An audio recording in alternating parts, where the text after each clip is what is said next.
నమస్తే నేను Chandana. Welcome to great Andhra big story. ముఖ్యమంత్రిగా వరుసగా రెండోసారి అవకాశం కోసం వైఎస్ఆర్ కాంగ్రెస్ పార్టీ అధినేత జగన్మోహన్ రెడ్డి ప్రచారంలో ఉన్నారు.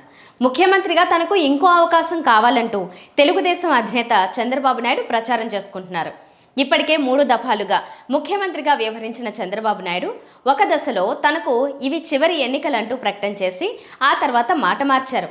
అయితే ఆయన తనకు ఇవే చివరి ఎన్నికలు అని చెప్పుకున్నా చెప్పుకోకపోయినా ప్రజలు దాన్ని పెద్దగా పట్టించుకోకపోవచ్చు కూడా. మరి ఇన్ని సంవత్సరాల అనుభవం ఉన్న చంద్రబాబు నాయుడు ఎన్నికల ప్రచారంలో ఎక్కడా తనకు మరోసారి అవకాశం ఇస్తే తను గతంలో సాగించిన పాలనను తెస్తానంటూ చెప్పలేకపోతూ ఉండడం గమనార్హం.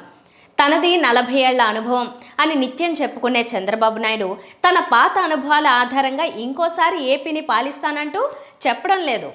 జన్మభూమి కమిటీలను మళ్లీ తెస్తానంటూ చంద్రబాబు నాయుడు ప్రకటించడం లేదు. నీరు చెట్టు పేరెత్తడం లేదు. తోఫాలు పండుగ కానుకలు ఇస్తానంటూ చెప్పడం లేదు.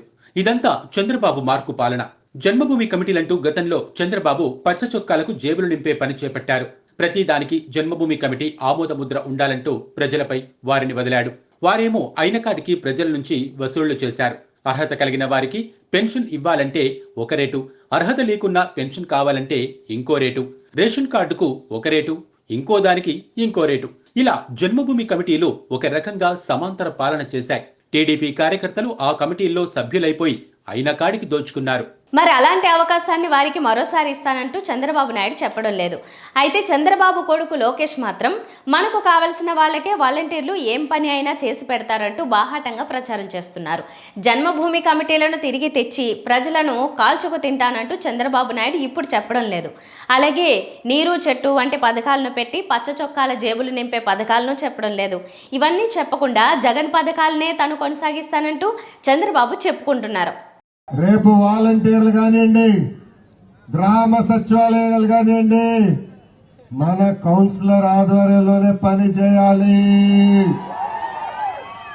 మనం చెప్పిన వాళ్ళకి వాళ్ళు పెన్షన్ ఇవ్వాలి, మనం చెప్పిన వాళ్ళకి బియ్యం కార్డు ఇవ్వాలి. అంతేగాని రాజ్యాంగం చేస్తే మేము ఊరుకోం, సాయించమని కూడా హెచ్చరిక నేను జారీ చేస్తున్నాం. జగన్ పెట్టిన సంక్షేమ పథకాలనే కొనసాగిస్తామంటూ చెప్పుకుంటున్నారు.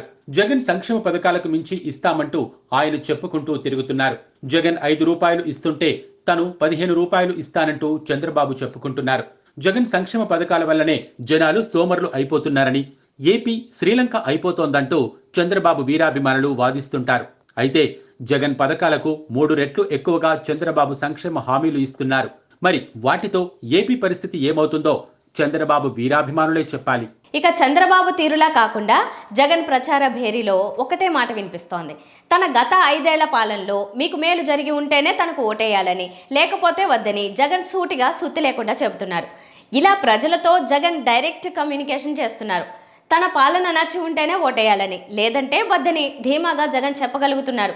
చంద్రబాబు ఏదో ప్రజలను మోసపుచ్చి అయిన అధికారం అందుకోవాలనే తనదైన నక్క తెలివితేటలు చూపిస్తుంటే జగన్ మాత్రం ప్రజల విజ్ఞతకు వదిలేస్తున్నాడు. ఇది ఈ ఎన్నికల్లో ఏపీ ముఖ్యమంత్రి అభ్యర్థుల ప్రచారంలో ప్రధానమైన తేడా. ఇది ఇవాల్టి బిగ్ స్టోరీ.